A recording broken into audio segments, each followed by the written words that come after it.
Glória a Deus. Você pode se assentar agora. As crianças vão lá para o fundo, né? Agora.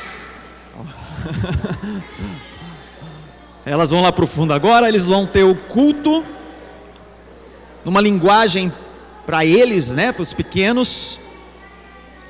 Uma linguagem. Inclusive eles jantam agora lá no fundo, né? Tem toda um preparativo que o Ministério Infantil faz para as crianças. E nós que ficamos aqui, eu queria que você nesse momento acalmasse aí o seu coração agora, que você pegasse a Bíblia e nós juntos agora fôssemos crescendo juntos na fé, tá? Essa é a ideia de crescermos juntos agora. Obrigado, tá? Pode por aí mesmo que dá certo. Isso, obrigado. Bom, para quem eu não cumprimentei, não tinha visto ainda, uma ótima noite, que Deus nos abençoe nesse momento de palavra, tá? Semana passada nós falamos sobre a Páscoa, né? Um novo sentido, a Páscoa sobre uma ótica nova. Se você não ouviu, a mensagem está gravada, nós tivemos um pequeno grupo, eu te mando o estudo. E um dos pontos que nós tratamos semana passada foi sobre a mesa de Jesus, né? E essa mesa que tem um lugar para nós. E nós olhamos um pouquinho os personagens que estavam na mesa. E muito que nós falamos sobre essa mesa de Jesus, a mesa de Jesus é uma mesa o qual você recebe e você compartilha. Nós falamos isso em um pequeno grupo, lembra? Nós estávamos reunidos durante a semana. É uma mesa o qual nós compartilhamos algo e uma mesa o qual nós recebemos. É a mesa da aposta. E a mesa você se assenta agora, porque foi pago um preço, amém? Vamos juntos então, sem mais delongas, ler o texto bíblico, fazer a exposição dele e analisar e ver o que o Espírito quer tratar conosco. Abra aí então em Atos dos Apóstolos capítulo 7, o verso 30. É uma leitura longa, mais uma vez. Semana passada nós também fizemos uma leitura longa e hoje mais uma vez. Então aperta o cinto da fé aí. Você não gosta de ler Bíblia, você vai aprendendo aqui nessa comunidade a ler Bíblia. Um dos pilares dessa comunidade chama-se conhecer. Conhece a verdade e ela liberta. Então a Bíblia é a nossa regra de fé, que é a nossa arma, o qual nós utilizamos, nós observamos ela e praticamos. Então abra aí, Atos capítulo 7, nós vamos ler a partir do verso 30 e nós vamos fazer uma leitura um pouquinho longa, tá? Nós vamos até o verso 57, mas é importante analisar essa leitura aqui que nós vamos fazer, tá? É um texto que vai nos servir de base, amém? Nós vai servir de base. Não necessariamente nós vamos nos prender a ele, tá? Não vou fazer a exposição em si dele, então vou fazer uma pregação temática aqui. Lembra da escola de pregadores? Escola de pregadores, vou fazer aqui uma pregação temática, vou usar outros textos, mas esse aqui vai nos direcionar bem. Se você abriu, amém? Acompanhe na sua Bíblia a versão que você utiliza aí. Se você está sem, nós vamos projetar aqui. Eu vou utilizar a versão NVI, tá bom? Atos 7, a partir do verso 30, diz assim o texto: passados 40 anos, apareceu a Moisés um anjo nas labaredas de uma sarça em chamas no deserto, perto do monte Sinai. Vendo aquilo, ficou atônito, e aproximando-se para observar, ouviu a voz do Senhor: eu sou o Deus dos seus antepassados, o Deus de Abraão, o Deus de Isaque e o Deus de Jacó. Moisés, tremendo de medo, não ousava olhar. Então o Senhor lhe disse: tire as sandálias dos pés, porque o lugar em que você está é terra santa. De fato tenho visto a opressão sobre o meu povo no Egito. Ouvi os seus gemidos e desci para livrá-lo. Vem agora e eu o enviarei de volta ao Egito. Este é o mesmo Moisés que tinham rejeitado com estas palavras: quem o nomeou líder e juiz? Ele foi enviado pelo próprio Deus para ser líder e libertador deles, por meio do anjo que lhe tinha aparecido na sarça. Ele os tirou de lá, fazendo maravilhas e sinais no Egito, no Mar Vermelho e no deserto durante 40 anos. Verso 37. Este é aquele Moisés que disse aos israelitas: Deus lhe levantará dentre os seus irmãos um profeta como eu. Ele estava na congregação no deserto, com o anjo que lhe falava no monte Sinai, e com os nossos antepassados, e recebeu as palavras vivas para transmiti-las a nós. Mas nossos antepassados, grava isso, grava esse verso aí. Mas os nossos antepassados se recusaram a obedecer-lhe. Pelo contrário, rejeitaram-no em seus corações e voltaram para o Egito. Mais uma vez esse verso que ele é importante. O verso 39, se você gosta de rabiscar a Bíblia, grifa aí. Mas os nossos antepassados se recusaram a obedecer-lhe. Pelo contrário, rejeitaram-no e em seus corações voltaram para o Egito. Disseram a Arão: faça para nós deuses que nos conduzam, pois é esse Moisés que nos tirou do Egito, não sabemos o que lhe aconteceu. Naquela ocasião fizeram um ídolo em forma de bezerro, trouxeram-lhe sacrifícios e fizeram uma celebração em honra aos que suas mãos tinham feito. Mas Deus afastou-se deles e os entregou à adoração dos astros, conforme o que foi escrito no livro dos profetas. Foi a mim que vocês apresentaram sacrifícios e ofertas durante os 40 anos do deserto, ó nação de Israel. Ao invés disso, levantaram o santuário de Moloque e a estrela de seu deus Refã, ídolos que vocês fizeram para adorar. Portanto, eu os enviarei para o exílio, para além da Babilônia. No deserto, os nossos antepassados tinham o tabernáculo da aliança, que fora feito à ordem de Deus a Moisés, de acordo com o modelo que ele tinha visto.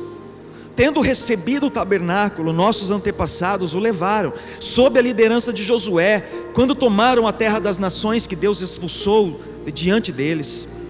Esse tabernáculo permaneceu na terra até a época de Davi, que encontrou graça diante de Deus e pediu que ele lhe permitisse providenciar uma habitação para o Deus de Jacó.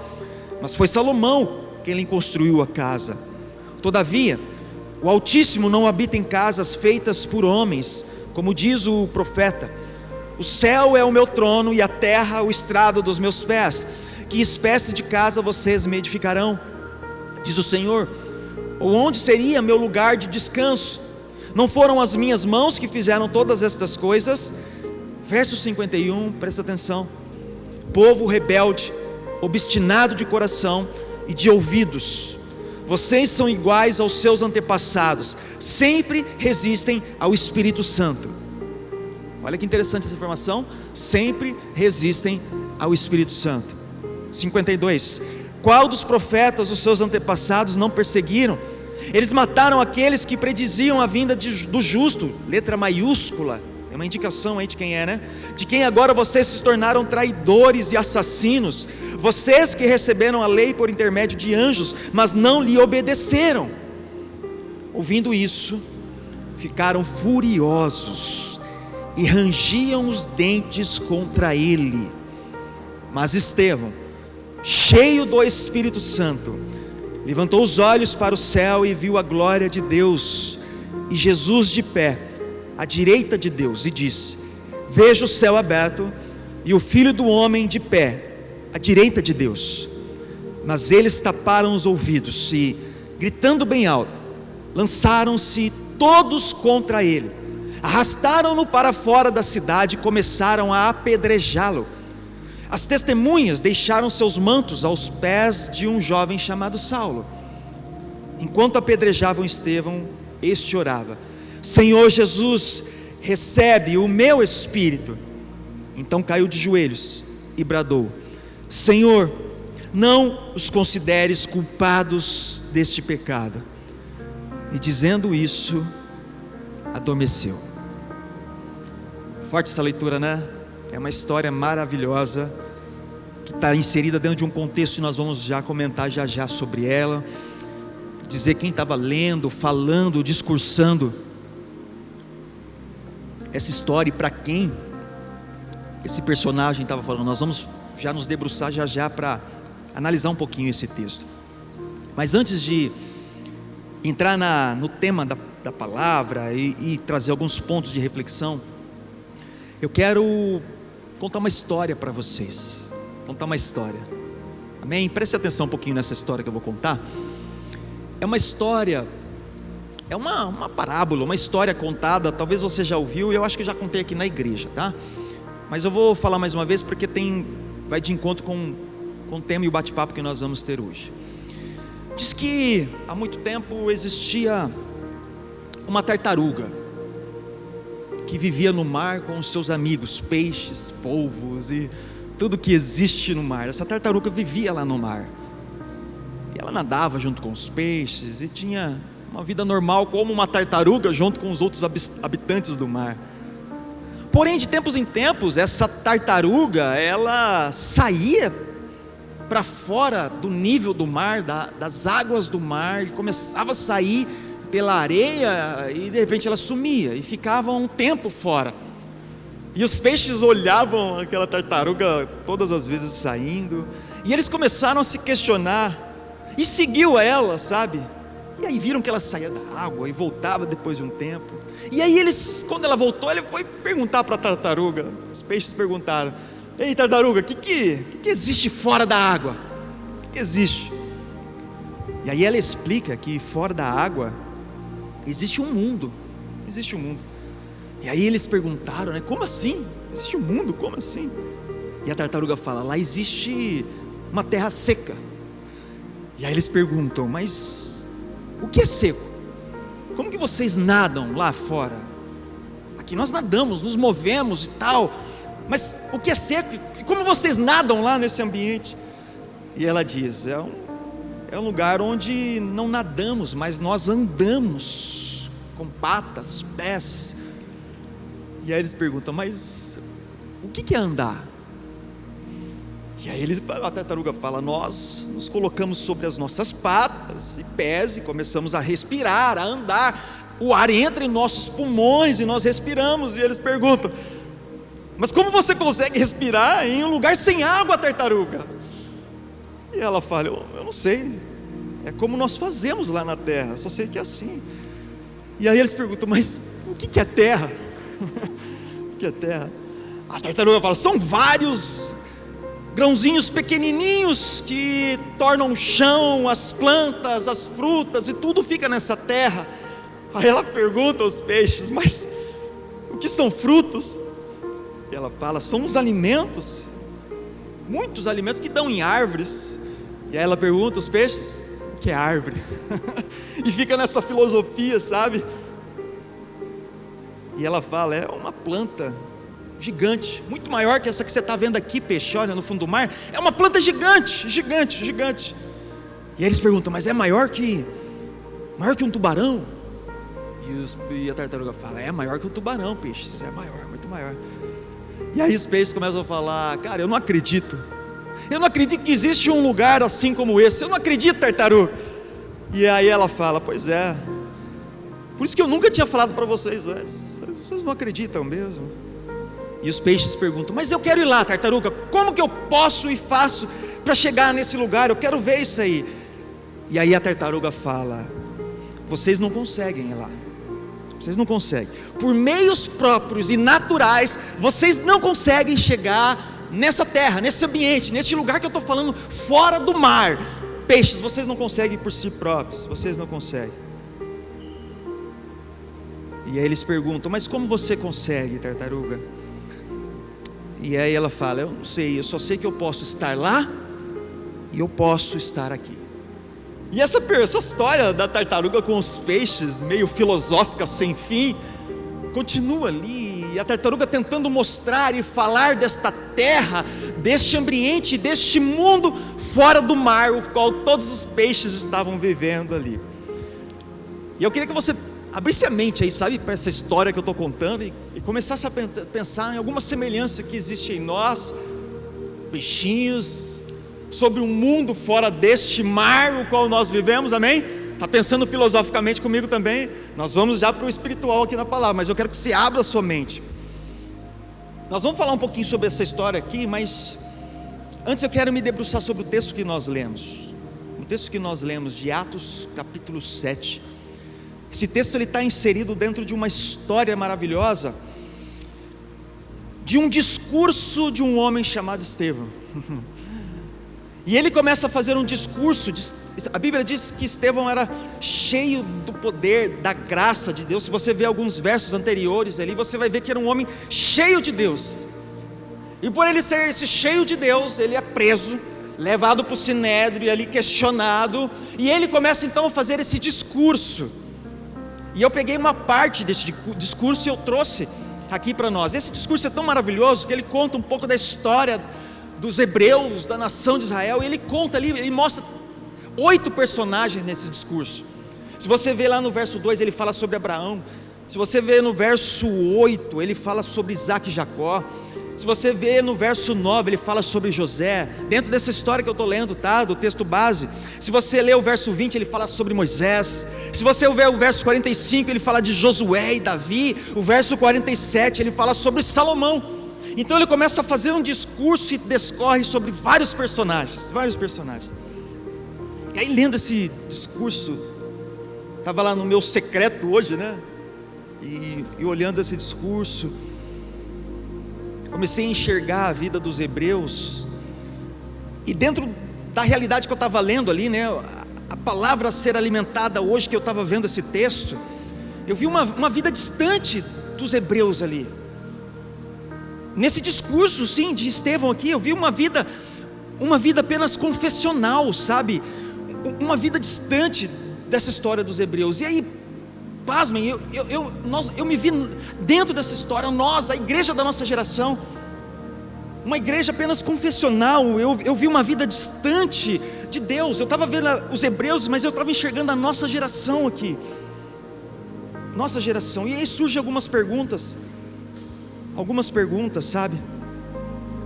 O que é conversão de verdade? Lendo esse texto, sabe, olhando assim, começou a surgir esses questionamentos. Eu faço isso, sabe? Quando eu estou escrevendo, pego o meu caderninho, eu vou lendo, começo a perguntar assim para o texto, fazer perguntas. E surgiu essa pergunta: o que é conversão de verdade? O que é conversão de verdade? E aí surgiu o tema dessa pregação. Coloca o tema da pregação aí, Lucas. Surgiu o tema dessa mensagem, que é a verdadeira conversão. E o que é a verdadeira conversão, né? São perguntas que nós precisamos fazer, pensar a respeito disso. Existe uma fé relacional aqui, mas racional, algo racional para nós pensarmos. O que é a conversão de verdade? O que é a verdadeira conversão? E nós vamos falar sobre isso hoje, amém? Nós vamos tratar sobre isso. Nessa história que eu contei para vocês das tartarugas com os peixes, nós encontramos os peixes ali cheios de dúvidas. Que é isso lá fora, como funciona? Somos nós, gente. Os peixinhos dessa história que eu quis trazer para vocês, somos nós. Como que a tartaruga consegue? Somos nós, perguntamos, como é possível ser um servo de Deus, um crente, uma pessoa que viva nessa terra, neste mar? Como é possível? Como é possível? Como é possível? Talvez você se questione, não sei se você já fez esses questionamentos, mas eu fico perguntando, vivendo, eu viajo muito sozinho, vou, sabe, fazendo perguntas para mim mesmo, sobre a igreja, sobre mim, sobre nós, e como é possível, sabe, para uma vida nossa que estamos inseridos dentro de um mar, e vivendo com outros peixes, como é possível viver nesta nação, o qual é proposta para nós, essa nação que é proposta para nós? Porque nós temos facilidade, sabe, para um monte de piadas, conversas tolas, mas eu não consigo falar de Jesus e dar um testemunho para ninguém. Eu consigo me reunir muitos ao redor de uma mesa, de um campo ou de qualquer outra coisa, mas eu não consigo reunir nenhuma pessoa para um culto, para um pequeno grupo. E lendo toda essa história, me surgem algumas reflexões para a gente fazer sobre a verdadeira conversão. Que é a verdadeira conversão, sabe? E nós vamos analisar isso então nessa noite, sobre essa conversão, e sair daqui pensando a respeito disso, dessa liberdade, seja religiosa, seja o que os homens colocaram sobre nós, e analisar a palavra e pensar sobre essa conversão, amém? Amém? Então eu quero propor alguns pontos aqui para a gente pensar sobre algo que talvez nós vivemos e praticamos durante muito tempo. Primeira reflexão que eu quero trazer para vocês sobre essa história, sobre esse discurso de Estevão. Primeiro ponto de reflexão que eu quero trazer para vocês sobre a conversão de verdade, sabe? É o seguinte, primeiro ponto, que a fé confessional, irmãos, a fé confessional, ela não transforma ninguém em nada. Credo, pastor, o que é isso? Você é contra... Presta atenção, vem comigo para você não se perder, tá? Como diz o William, pega a visão, né? Pega a visão. A fé confessional, presta atenção para você não achar que eu estou falando. A fé confessional não transforma ninguém em nada. Eu estou falando hoje, eu quero tratar a vida, o coração, a sua mente, te fazer pensar sobre a verdadeira conversão. A verdadeira conversão, porque muitas vezes nós nos confundimos, né? Sobre uma fé confessional, e só que eu quero propor algo diferente aqui, te fazer pensar. E para isso eu vou usar uma história, a história do povo hebreu, que o próprio aqui Estevão estava discursando. Por isso que eu li o texto aqui, o discurso de Estevão, porque agora nós vamos nos conectar ao Antigo Testamento e ver essa história aqui na prática. Então vem comigo agora em Êxodo capítulo 20, vamos lá, abra a Bíblia aí, que nós vamos precisar desse texto de Êxodo agora constantemente, que vai ser um bate-bola entre o Novo Testamento e o Antigo Testamento, esse discurso de Estevão pareado com a vida real lá de Êxodo do povo. Êxodo 20 verso 18, tá bom? Eu quero te fazer pensar a respeito disso, né? A fé confessional não transforma ninguém em nada, e nós vamos entender o que isso quer dizer na prática. Êxodo 20, o verso 18, tá? Diz assim, ó, abre aí, nós vamos projetar para você também.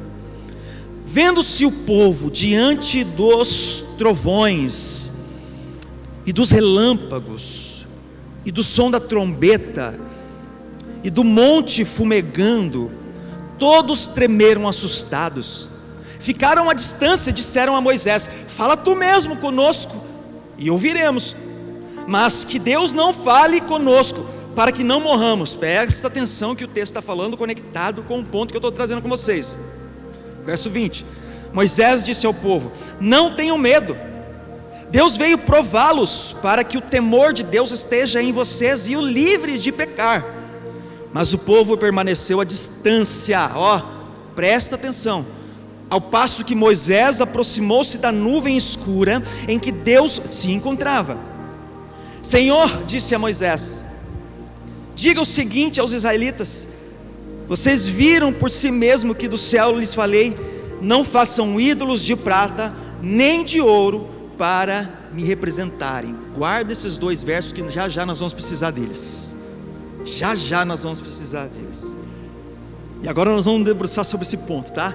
Sobre essa fé confessional que não transforma. Eu quero mostrar isso para você, sobre uma verdadeira conversão. Sobre uma verdadeira conversão. Vocês viram aqui no texto um povo assim diante de Moisés, né?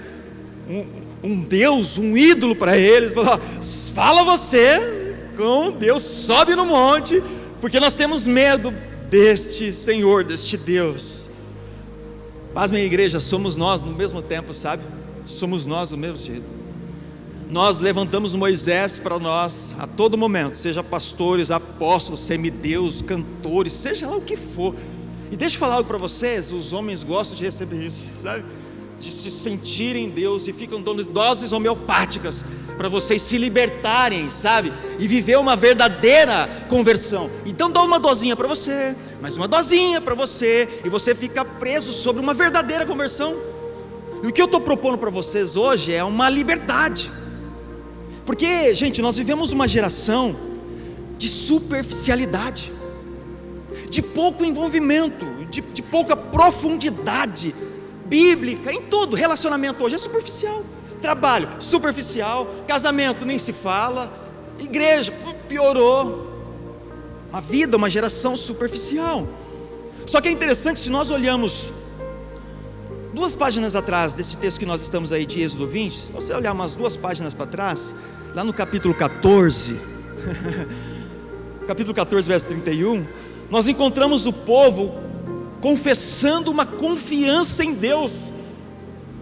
Não é isso que está aí no capítulo 14 verso 31? Uma confiança em Deus, mas também em Moisés, sabe? Logo após passar pelo mar. Esse texto de 14, 31 é um momento em que Deus abriu o mar, e eles estavam passando e tal, e eles declaram aí uma confiança em Deus, uma confiança em Deus. E aí no texto que nós lemos agora aqui, de Êxodo 20, né, o verso 18, nós encontramos também este povo logo após Moisés receber as tábuas da aliança. Esse texto de Êxodo 20 aqui que nós estamos, é Moisés recebendo as tábuas da aliança, os 10 mandamentos ali e tal. Mas também nós encontramos ali uma vida confessional com Deus, apenas um confessionamento de vida com Deus, de vida, apenas um povo que confessava uma vida com Deus. Esse é o que eu estou querendo propor para vocês, mas não uma vida relacional, cara, relacional com Deus, face a face. Nós encontramos nessa história toda que eu estou propondo, um povo que confessava, mas não se relacionava.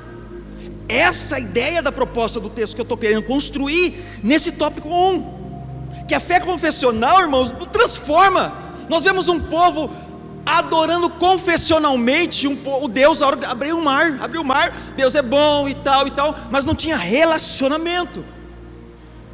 E essa é a proposta, sabe? E é interessante que nós vamos mais profundo agora, e vamos encaixando a nossa vida nisso. Legal falar sobre o povo de Deus, mas encaixa a sua vida, porque é muito interessante que pessoas, vem comigo na pensamento aqui, ó, que pessoas imaturas na fé, sem este relacionamento com Deus, não conseguem se relacionar com Deus de forma pessoal. Não consegue se relacionar com Deus de forma pessoal. Eu vou te ajudar a pensar nisso.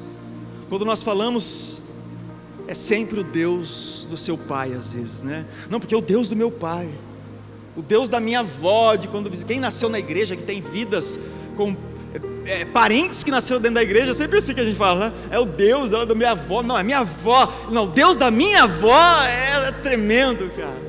Eu falo muito em casa com a Ellen. O Lucas foi apresentado na igreja, maravilhoso. Nós colocamos ele, impulsionamos ele nos caminhos do Senhor, maravilhoso, ok. Ensina a criança, é um papel nosso, mas ele precisa se encontrar, ter um encontro com Deus do pai dele. Entende?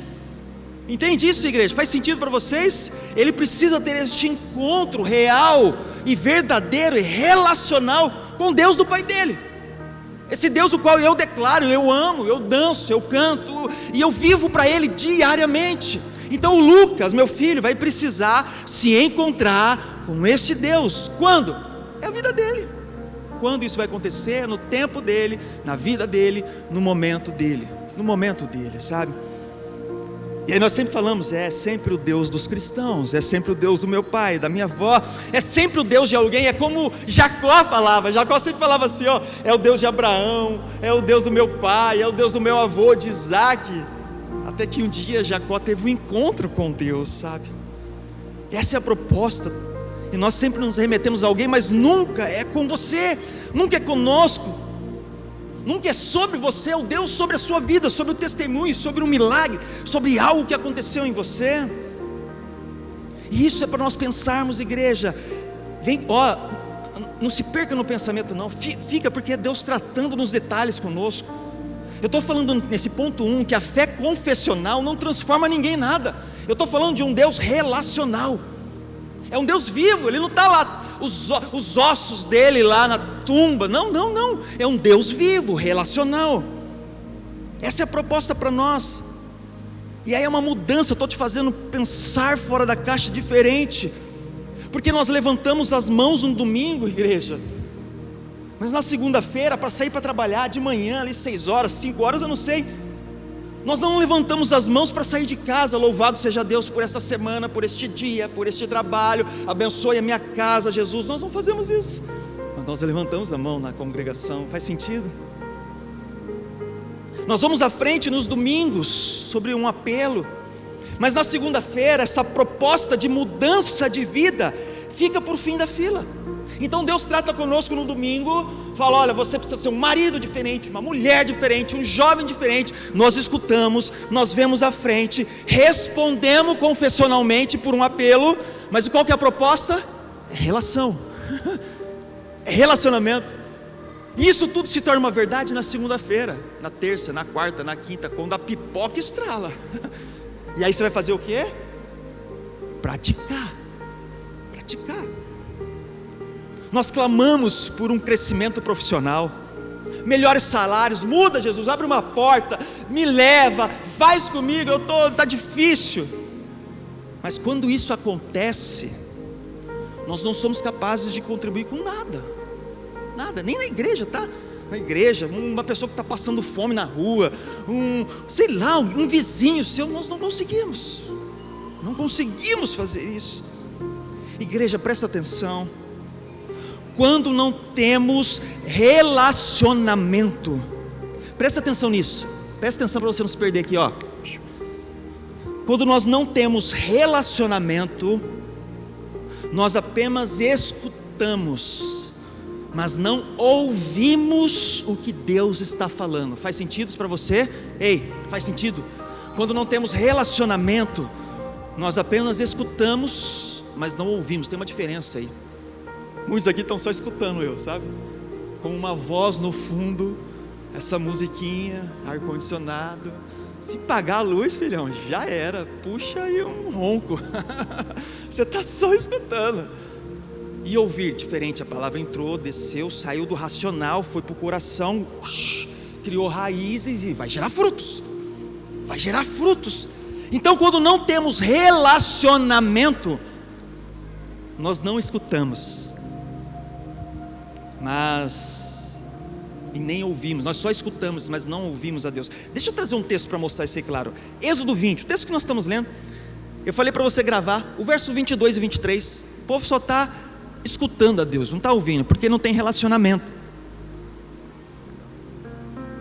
Êxodo 20 é o texto que nós estávamos lendo até agora, verso 22. Olha só: o Senhor disse a Moisés: diga o seguinte aos israelitas: vocês viram por si mesmos que dos céus lhe falei. Verso 23, Deus falando, eles precisavam ouvir, mas estavam só escutando. 23, não façam ídolos de prata nem de ouro para me representarem. Ok? É Deus falando conosco no domingo, no pequeno grupo. É um irmão, um amigo teu que está com você, que fala com você, é um louvor, é um profeta. É Deus falando numa leitura bíblica, Deus falando. E nós precisamos ouvir a sua palavra. E mais do que ouvir, fazer o quê? Isso aí, cara. Quase, está pegando meu gancho, é isso aí, relacional. Então Deus falou: não faça ídolo para mim, não. Isso não me representa. E o povo está lá assim, ó, patati, patatá, sei lá o que. Está nem aí, Deus falando. Pasmem agora, que alguns versos na frente, lá no capítulo 32, quem é bom de Bíblia já sabe, eles fazem exatamente o contrário. Vem comigo no capítulo 32 de Êxodo. Lá no capítulo 20, Deus falou: não faz ídolo para mim, não faz nada de ouro, de prata. E o povo, sem relacionamento você não ouve, amém? Sem relacionamento você não ouve. E aí, como não ouviram, o que eles fizeram no capítulo 32, verso 1? Vem comigo. O povo, ao ver que Moisés demorava a descer do monte, juntou-se ao redor de Arão e lhe disse: venha, faça para nós deuses que nos conduzam, pois a este Moisés, o homem que nos tirou do Egito, não sabemos o que lhe aconteceu. Respondeu-lhe Arão: tirem os brincos de ouro de suas mulheres, de seus filhos e de suas filhas, e tragam-nos para mim. Todos tiraram seus brincos de ouro e os levaram a Arão. Ele os recebeu e os fundiu, transformando tudo num ídolo, que modelou com uma ferramenta própria, dando-lhe a forma de um bezerro. Isso é tudo o contrário. Então disseram: eis aí os seus deuses, ó Israel, que tiraram você do Egito. Vendo isso, Arão edificou um altar diante do bezerro e anunciou: amanhã haverá uma festa. Ainda foi falar, hein? O pau vai quebrar amanhã, vamos junto. Anunciou no Instagram, sobe para cima, clica aí que nós vamos quebrar tudo amanhã. Haverá uma festa dedicada. Verso 6, na manhã seguinte ofereceram holocaustos e sacrifícios de comunhão. O povo se assentou para comer e beber, e levantou-se para entregar a farra. O pau quebrou, cara. Deus tinha falado no capítulo 20, não faça isso. Mas como não tem relacionamento, entrou no ouvido e saiu no outro. eu vou fazer o que eu quero. Igreja, pega a visão. É Deus tratando conosco domingo após domingo, após palavra, após leitura, e nós estamos o quê? Voando na maionese, não nos relacionando. E aí o que nós fazemos? Não ouvimos, só escutamos o que Ele fala conosco nesse ambiente. Isso acontece exatamente conosco. Igreja, uma verdadeira transformação, uma conversão, ocorre gradativamente com um relacionamento, e não somente de palavras. Eu te amo, prova que me amas. Eu falo para ela, eu te amo, ela é minha esposa, eu te amo. Se eu falar só que eu a amo, eu preciso provar que eu a amo, cara. Sabe como eu provo? Diariamente, amando ela como Cristo amou a igreja, me relacionando com ela, como um homem, como um amigo, como um namorado, como um pastor dela. É isso que Deus nos chama, homem. Você sabia disso? Que Deus te chama para ser o pastor da sua casa, para cuidar da sua casa, e não pisar, matar a sua mulher. Esse é o Senhor tratando conosco, sabe? Nós precisamos de uma fé relacional, mais do que uma fé confessional. Esse é o ponto que eu estou tratando. É isso que eu sou, o ponto que eu estou tratando com vocês. Eu sou uma pessoa, um pastor muito da transformação prática diária. Eu amo os apelos, eu não sou contra nada disso. Nós fazemos sempre que o Espírito nos move a fazer isso na comunidade, sempre que o Espírito nos move. Mas você vê que nós fazemos pouco até aqui, porque é no dia a dia, é na segunda-feira, lá no seu trabalho, é quando a coisa está feia, é o cheque que você vai afinar, é aquele contrato fraudulento, é lá que a coisa acontece. Mais do que uma confissão, é um relacionamento diário. Essa é a proposta. Essa é a proposta. Sabe aqui do estado de consciência, pega isso. Eu estava num bate-papo com o irmão aqui no curso de bibliologia, e eu estava conversando com ele, eu falei, puxa, eu preciso compartilhar isso com a igreja, porque do estado de consciência que nós estamos, até o fruto, até o alvo, até o objetivo que você tem um negócio que se chama atitude, igreja. Atitude. Deus vem, traz um estado de consciência. Você está morto, você está assim, você é um marido assim, você é uma mulher assim, um trabalhador, um servo. Consciência, mudança, alvo, objetivo, lá na frente. E daqui, da consciência que eu estou, até o fruto ser gerado, tem um buraco que se chama atitude. Atitude. Deus tirou eles do deserto, orientou o que era para ser feito, sabe? O povo que estava lá, vocês estão presos aqui, vocês vão sair daqui, vai para Canaã. Consciência, escravidão. Isso é o que Deus fez com eles. E Deus falou que haveria uma terra prometida, fruto, promessa, alvo. Só que para chegar, tem um negócio que se chama atitude. Gente, e na simplicidade do evangelho que eu tento trazer para vocês, tudo na vida é assim. Tudo na vida é assim. Você deseja crescer profissionalmente? Quem aí deseja crescer profissionalmente? Primeiro, vem uma consciência de onde você está. Pô, a coisa está feia, eu quero me tornar um gerente, um dono, montar um negócio, eu não sei. Você quer crescer profissionalmente, ok, consciência. E aí vem um alvo, né? Puxa, o meu alvo é a minha empresa crescer, é eu alcançar tal objetivo, ser um supervisor, ok, esse é o alvo.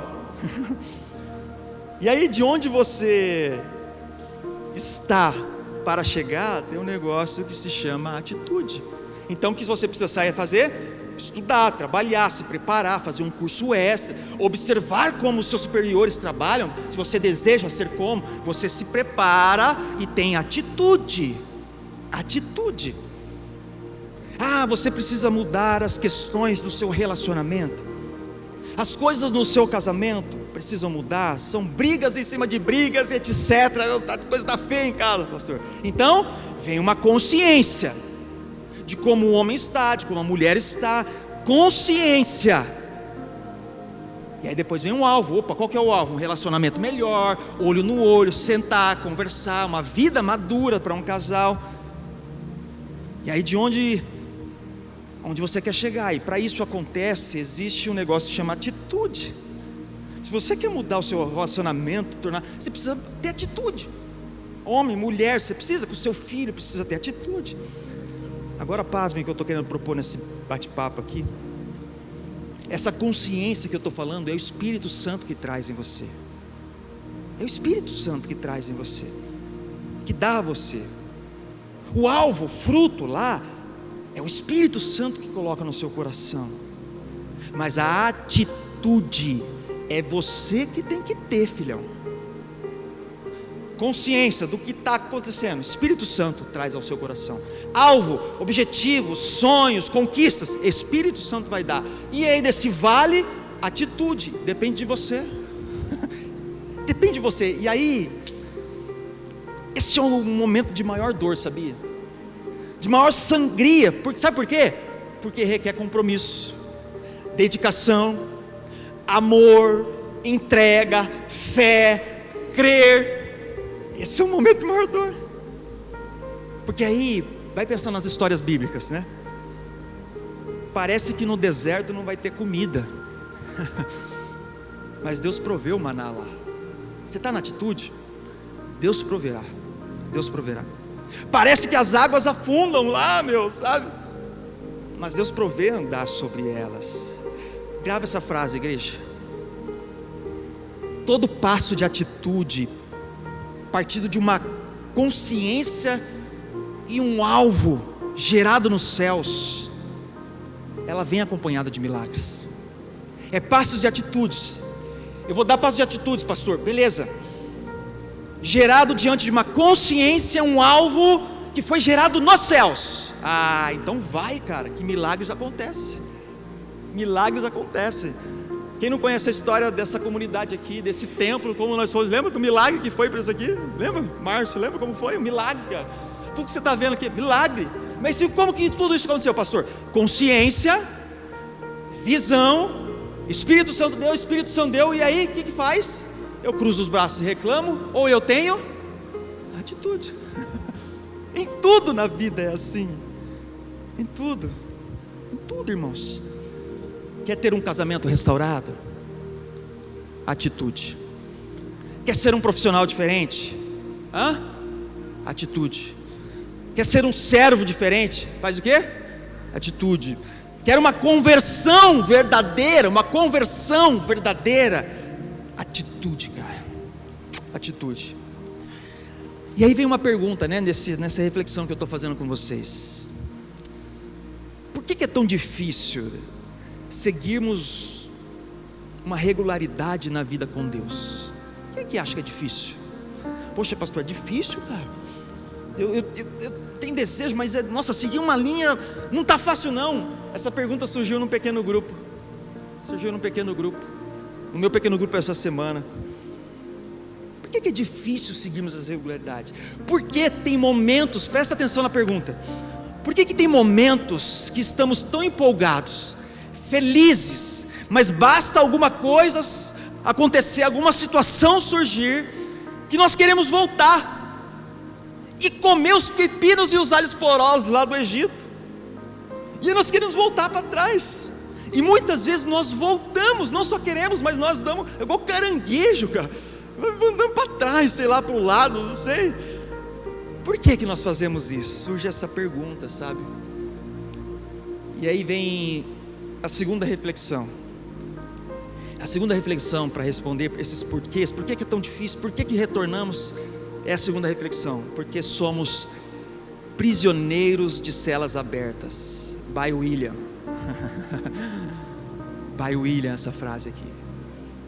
Somos prisioneiros de celas abertas. E você vai entender o que eu estou querendo propor aqui. Esse é um ponto importante aqui da pregação, porque é onde nós vamos refletir sobre esses prisioneiros de celas abertas. O que acontece muitas vezes, irmãos, é que nós saímos do Egito, mas o Egito não sai de nós. Nós saímos de lá, mas ainda ele permanece em nós. Lembra no povo hebreu, cara? Lembra do povo hebreu? povo hebreu, nós falamos, poxa, esse povo, por que eles reclamavam, por que tal, por que eles queriam voltar para trás, comer os pepinos? Pensa, 400 anos de escravidão.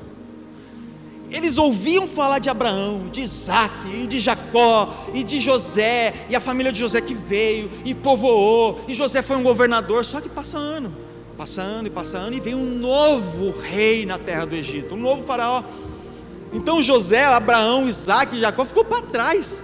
Aí vem geração, e geração nova, Imagina então um hebreu nascendo no Egito. Ele é um hebreu entre aspas. Lembre-se, é um hebreu entre aspas, porque ele está vivendo já como um Egito. Ele é hebreu, mas ele come como um hebreu. Ele é um hebreu, mas ele se maqueia como um hebreu. Ele é como um egípcio. Ele é um hebreu, mas ele adora como um egípcio. Ele está vivendo naquela terra, gente. Ele está vivendo, sabe? É apenas no sangue, é entre aspas, sabe? Porque a todo momento eles queriam voltar para trás, e nós precisamos entender isso. Poxa, é um povo que nasceu naquela terra, passou a geração, começou a comer, viver, respirar o ar do Egito, a ver gato, adorar gato e tal, tudo era um deus. Eles começaram a virar egípcios, era hebreus só no sangue. Mas pasmem, somos exatamente iguais. Somos exatamente iguais, porque nós somos estrangeiros, peregrinos, entende? Nós não somos deste Egito, deste mar, a história da tartaruga. Nós não somos daqui, não somos igreja, não somos deste Egito. Nós nascemos numa terra que não é a nossa pátria. Isso está em Filipenses capítulo 3, verso 20. Porém, nós também somos e estamos escravos. Sabe escravo do quê? Da bebida, cara, da pornografia, das drogas, das vaidades, das mentiras, do egoísmo, do dinheiro, das traições, da fama, do poder, da sexualidade desenfreada, das jogatinas, dos sentimentos e da mente. A mesma escravidão está em nós, escravos do pecado. Nós também vivemos como um egípcio. Somos hebreus entre aspas, ok? Me entenda o que eu estou querendo dizer, tá? Mas nós vivemos como um egípcio também nessa terra. Nós falamos, nós vestimos e muitas vezes adoramos como um egípcio. Vira e mexe, nós queremos fazer um bezerro de ouro. É um bezerro de ouro da fama, é um bezerro de ouro do cantor, do dinheiro, do apóstolo, da casa própria, do carro. Eu não sei qual que é o seu bezerro de ouro. Mas vale ressaltar, irmãos, que a prisão foi aberta. Entende? É o ponto 2. É o ponto 2. A prisão foi aberta, porém nós somos prisioneiros de celas abertas. Prisioneiros de celas abertas. A prisão foi aberta, sabe como? Lá atrás, para o povo hebreu, foi um sangue, o cordeiro, sacrifica o cordeiro, pega o sangue dele, passa nos umbrais da porta, que o pechá acontecerá, a Páscoa, o pular acontecerá. Então agora o juízo de Deus não chega, pulou. Aí este povo sai desta prisão que eles estavam, que é o Egito, mas eles continuam presos. Eles continuam presos, que a todo momento eles ficam falando, lembrando, querendo voltar para trás. Nós vamos voltar, porque não tem água, nós vamos voltar, porque não tem comida, nós vamos voltar, e querem voltar. Prisioneiros de celas abertas, entende? Alguém chegou diante de mim, de você, disse: você está solto, você está liberto, pode ir. Essa é a palavra de Deus para nós. Alguém pagou a sua fiança. Vaza dessa prisão, vaza. Por isso, irmãos, que pastor, mas e aí? Poxa vida, estou entendendo, está fazendo sentido, mas e aí? Como que modifica tudo isso? Saindo da prisão e tal, a verdadeira conversão. Bom, por isso que entre o início da caminhada e a terra tem um negócio que se chama-se deserto. Deserto. Irmãos, vem comigo, tá? Quero trazer esse ensino para vocês. O deserto, e essa é uma forma muito clara e simples de falar sobre o Evangelho. Não é maquiar. Venha para Jesus que seus problemas se acabaram e tal. Não. eu quero mostrar uma realidade, sobre um tratar sobre a verdadeira conversão. Porque o deserto é a melhor forma de nos purificar. Sabe como o Egito foi saindo daquele povo? Tchá, e eles caminhando, 40 anos, tchá, sai Egito, sai Egito, e sai Egito, e o Egito vai saindo. Passa toda uma geração, e lá em Deuteronômio, que é a segunda lei, Moisés está velhinho já, falando para uma nova geração, sem o Egito no corpo, sabe? Sem o Egito na mente. Vocês vão entrar na terra prometida, e as leis e tal. E Moisés fala em Deuteronômio para uma nova geração. O deserto é a melhor forma de sermos tratados. O deserto é a maior escola. É no deserto que os hebreus receberam as leis, as orientações sobre a adoração, sobre o tabernáculo, sobre a dieta. E veja, igreja, é neste mesmo deserto que aprendemos a orar, que aprendemos a jejuar, a crer, a ser fiel, a experimentar e aumentar a fé, a conhecer a Deus de verdade, de verdade. Pastor, será que é assim mesmo? Será? Vem comigo que eu vou te mostrar. Quem aqui nunca orou mais, buscou mais, teve mais fé, participou mais, foi mais profundo, se envolveu mais, teve um relacionamento com... Parece que você via Deus, sentia Deus, queria pegar Deus assim, ó. Você sentia quando estava em um deserto. Quem já? Num momento de deserto, sim ou não? Não foi assim? Não foi assim. É no deserto às vezes que nós passamos, que enfermidade, né? Que nós passamos a crer na cura. Senhor, eu oro pela cura, pela restauração do meu filho, por este irmão, nos proporciona relacionamento. Às vezes é um deserto de dureza, de desemprego que talvez você está vivendo. Nós aprendemos a crer em portas abertas, a nos prepararmos mais. Um deserto às vezes da falta de um prato de comida, sabe, da fome, que nós oramos incansavelmente por um maná dos céus, Tem uma experiência, irmãos, aconteceu já há alguns anos. Eu estava saindo para trabalhar de São José do Rio Preto. Eu ia ir ali para a região de Bauru, ali pegando a rodovia BR. Estava saindo ali do posto, entrando na BR. Quando eu saio com o meu carro, o Espírito incomoda, olha para Marginal.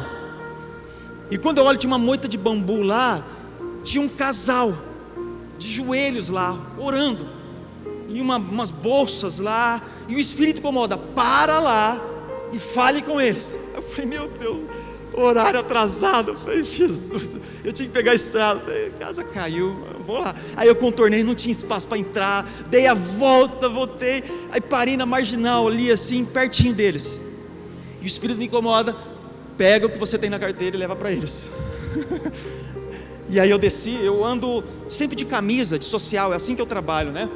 E aí eu desci, eles estavam acabando de orar assim, eles me olham, assustados, eles levantam assim, começam a pegar as coisas dele. Aí eu falei, calma, espera aí, quero só conversar com vocês. Deixa eu conversar com vocês. Eu falei, olha, eu vi vocês orando e me incomodou muito, eu achei lindo, porque nesse mundo maluco que nós vivemos, nós muitas vezes não lembramos de falar do reino, de conversar, de nos relacionar com Deus. E ali eu quebrei o gelo e comecei a conversar com eles. E eles falaram assim, puxa, achei que você era um guarda, um fiscal, porque nós dormimos aqui nessa noite. E aí eles falaram para mim, olha, nós estamos dormindo já aqui há alguns dias nesse local, e nós estamos retornando para a nossa casa. Eles eram de outro estado. Nós viemos para trabalhar aqui em São José do Rio Preto e não encontramos nada. E eu comecei a conversar com eles, e nós nos ajoelhamos agora aqui e falamos, Senhor, nos envia alguém para me ajudar a comprar uma passagem. E aí a hora que eu olho, a mulher está grávida, cara. Eles estavam trabalhando na roça, fazendo um serviço braçal. E aí eu falei, cara, já entendi. Peguei a carteira que eu tinha no bolso, eu não lembro quanto que era, tá, irmãos? Peguei tudo que eu tinha e entreguei para eles. Falei, olha, o Senhor pediu para te entregar. E eles pegam e contam. E eles falam, levanta a mão, glória a Deus. Era exatamente o que estava faltando para nós comprarmos as nossas passagens. Exatamente o que estava faltando, cara. Exatamente. Sabe, é neste deserto que somos empurrados para fora da prisão. Mesmo com a janela, as celas estando abertas, sabe, nós somos empurrados a ter experiências reais com Deus. Isso me leva ao terceiro e último ponto dessa pregação. E não se escandalizem com o que eu vou dizer agora. Eu quero te fazer pensar, cara. E o terceiro ponto dessa pregação é que perder para Deus nos torna pessoas diferentes. Perder para Deus nos torna pessoas diferentes. Abre a sua Bíblia em Mateus, capítulo 16.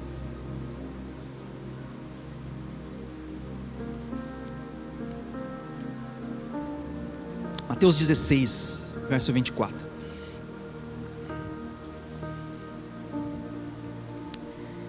Texto conhecido, está em vários evangelhos, mas eu vou ler o de Mateus, tá? Mateus 16, verso 24. Vamos ler o verso 24 e o 25, tá? Fique em paz, nós já estamos terminando, tá bom? Caminhando para o final. O texto diz assim, ó. Mateus 16, verso 24. Então, Jesus disse aos seus discípulos: se alguém quiser acompanhar-me, negue-se a si mesmo, tome a sua cruz e siga-me. Pois quem quiser salvar a sua vida, perderá. Presta atenção agora aqui, ó. Mas quem perder a vida por minha causa, a encontrará. Faz sentido esse tópico agora? Mas quem perder a vida por minha causa, a encontrará. Esse é o tópico 3 que eu estou querendo tratar com vocês. Que perder para Deus nos torna pessoas diferentes. E eu não falo necessariamente aqui de uma perda de bens materiais, de negócio. Não. Ainda que também isso possa acontecer, Deus tratar de múltiplas formas para que uma verdadeira conversão aconteça, não é necessariamente isso. Eu falo de algo espiritual. Pastor, o que é conversão? Chegamos até agora que ainda eu estou em dúvidas. Mas o que é conversão verdadeira, pastor? Anote os textos, que eu vou falar alguns textos rapidamente para você, que não vai dar tempo de nós abrirmos na Bíblia, tá? Conversão é um novo processo. 2 Coríntios capítulo 5, verso 17. Portanto, se alguém está em Cristo, é nova criação. As coisas antigas já passaram, eis que surgiram coisas novas. Conversão é uma transformação. Romanos capítulo 12, verso 2. Não se amoldem ao padrão deste mundo, mas transformem-se pela renovação da sua mente, para que sejam capazes de experimentar, comprovar a boa, agradável e perfeita vontade de Deus. Conversão é um processo de morte.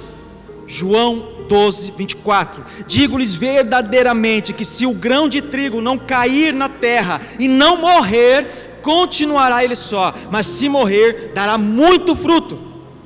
Conversão é uma luta perdida.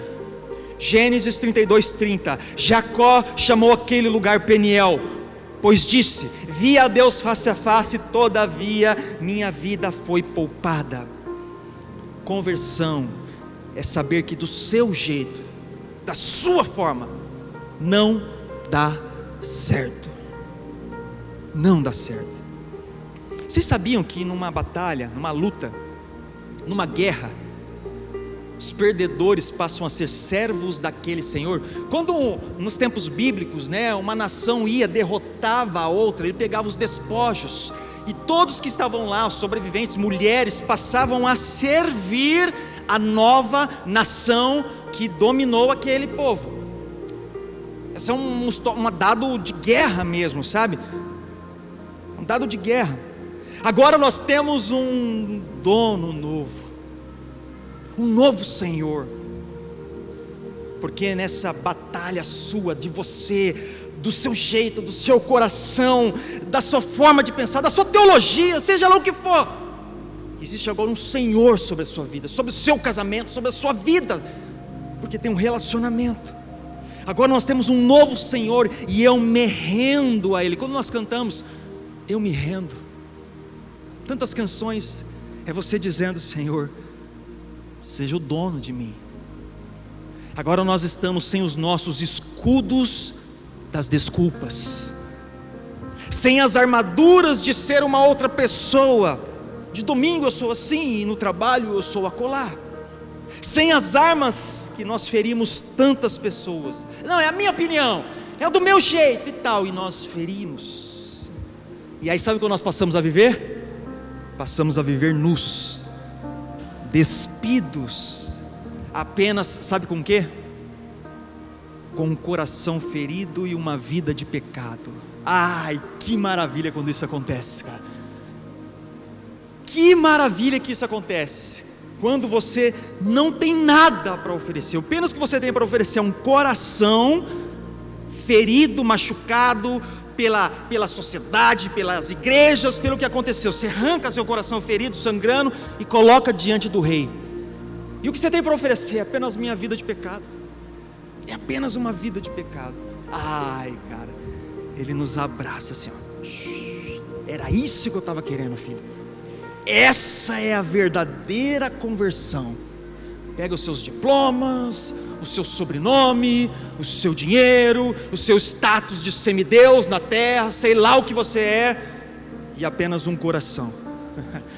Apenas um coração. Nós lemos uma história inicial de Atos capítulo 7, nós vamos finalizar com ela agora aqui. Volta para lá, em Atos 7. O discurso de Estevão, vai para o verso 54. Verso 54. E olha o que aconteceu com Estevão. Ele diz assim, né? Ouvindo isso, Atos 7, 54, tá? Ouvindo isso, ficaram furiosos e rangiam os dentes contra ele. Estevão fala lá com eles no sinédrio, na prisão. Os caras ficam furiosos: vai pegar ele e morde o dedo, vamos matar ele e tal. Verso 55. Mas Estevão, cheio do Espírito Santo, pega isso aqui, cara, anota na sua Bíblia, levantou os olhos para os céus e viu a glória de Deus e Jesus de pé à direita de Deus, e disse: vejo o céu aberto e o Filho do Homem de pé à direita de Deus. Glória a Deus por isso, cara. Verso 57.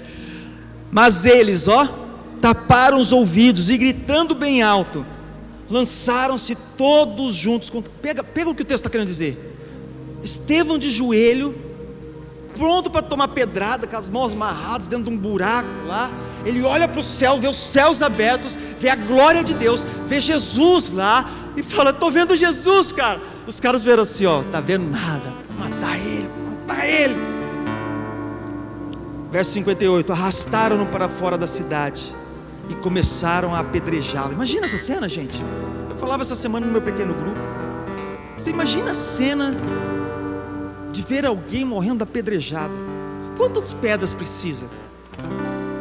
Até tomou uma pedrada, sai um dente, o olho para fora, a cabeça racha, começa a sangrar, até a pessoa morrer. Toma mais uma, mata ele, Imagina essa cena. Tinha um jovem chamado Saulo lá, só assim, mata mesmo, tem ordens para isso. As testemunhas deixaram seus mantos aos pés de um jovem chamado Saulo. 59. Enquanto apedrejavam Estevão, este orava. Que louco isso, cara. Senhor Jesus, recebe o meu espírito. E então caiu de joelhos e bradou: Senhor, ele está intercedendo pelos caras, não os consideres culpados deste pecado. E dizendo isso, adormeceu. Igreja, quando a gente se rende diante de Jesus, presta atenção, quando a gente se rende diante de Jesus, gente precisa agir, a viver de forma diferente. E a partir daí você poderá ver os céus abertos, ou pedras para ferir. Cabe a você escolher qual caminho deseja percorrer. Se foi atropelado pelo Espírito, uma nova conversão aconteceu, você foi impactado por isso, vivemos e agimos diferente. O único que viu os céus abertos foi aquele que estava de joelhos, prostrado, olhando para cima. Todos os outros estavam preocupados demais em pegar as pedras, sabe? Qual pedra é maior? Essa maior. Essa vai ser uma só, eu taco na cabeça dele. Não, essa aqui, pega essa aqui, vai ser mais. E os céus abertos, os céus abertos, os céus abertos. Vamos viver uma verdadeira conversão, igreja? Vamos viver uma verdadeira conversão? Vamos viver uma verdadeira conversão? Que tal ser um homem diferente? Homens, que tal ser homens diferentes? Mulheres, que tal serem mulheres diferentes? Sábias. Jovens, que tal serem diferentes? Uma geração num mar, num Egito tão poluído, jovens. Trabalhadores, que tal serem diferentes? Cristãos, que tal sermos diferentes? Saiba de algo: a fé confessional não transforma ninguém em nada, tá? Deus estabelece um relacionamento com você. Nós falamos isso nessa noite. Saia das prisões, pois a cela já está aberta. Jesus pagou o preço para você sair desta prisão. Talvez os seus olhos, parece que tudo está dando errado, parece que você está perdendo todas as batalhas. Não se esqueça: perder para Deus nos torna pessoas diferentes. Deus não está chamando você para a perfeição. Deus está chamando você para uma comunhão. João 3,16, 17, super conhecido, né? Porque Deus tanto amou o mundo, que deu seu Filho unigênito, para que todo que nele crê não pereça, mas tenha vida eterna. Pois Deus enviou o seu Filho ao mundo, não para condenar o mundo, mas para que este fosse salvo por meio dele. Existe esperança para pecadores arrependidos, para pessoas que estão apenas convencidas, mas que desejam a Ele com toda a sua força e precisam de uma verdadeira conversão. Você precisa de uma verdadeira conversão? Fique de pé, vamos orar. Se essa mensagem falou com o seu coração, esse é o momento seu e Deus, tá? É o momento seu e Deus apenas. É o momento de você se apresentar diante do Espírito Santo. Tantas palavras foram lançadas aqui, sementes, palavras proféticas, sim, para lançar ao nosso coração e criar raiz. Ei, que tal agir diferente, hein? Há tempos talvez, presta atenção, deixa o Senhor tratar com você. Há tempos talvez que você não sente o coração queimar. E você já foi uma pessoa que já queimou pelo Senhor. Então, experimentar isso aqui, ó. Que tal experimentar isso? Uma liberdade, uma verdadeira conversão. Uma verdadeira conversão.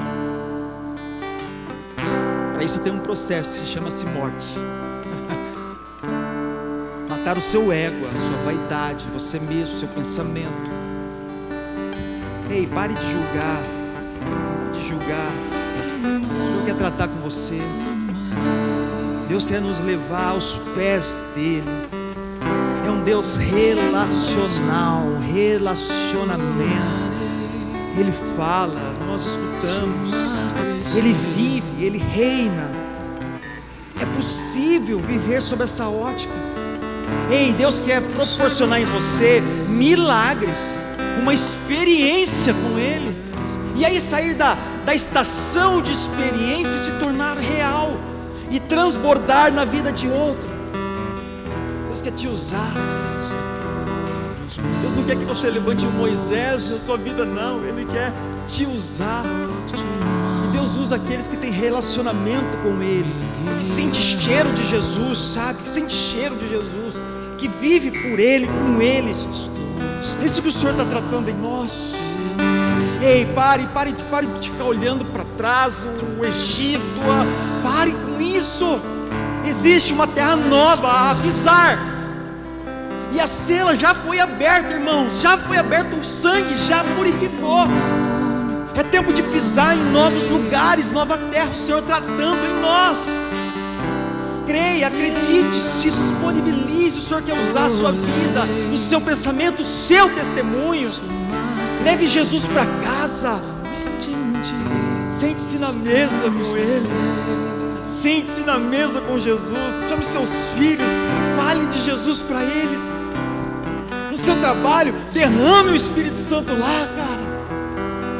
Aonde você estiver, seja um instrumento de Jesus. Seja um instrumento de Deus. Senhor, nós oramos e nós vamos cantar uma canção. E que trate em nós agora e confirme tudo que foi falado aqui nessa noite. Em nome de Jesus. Em nome de Jesus. Em nome de Jesus. Tua voz me chama sobre as águas.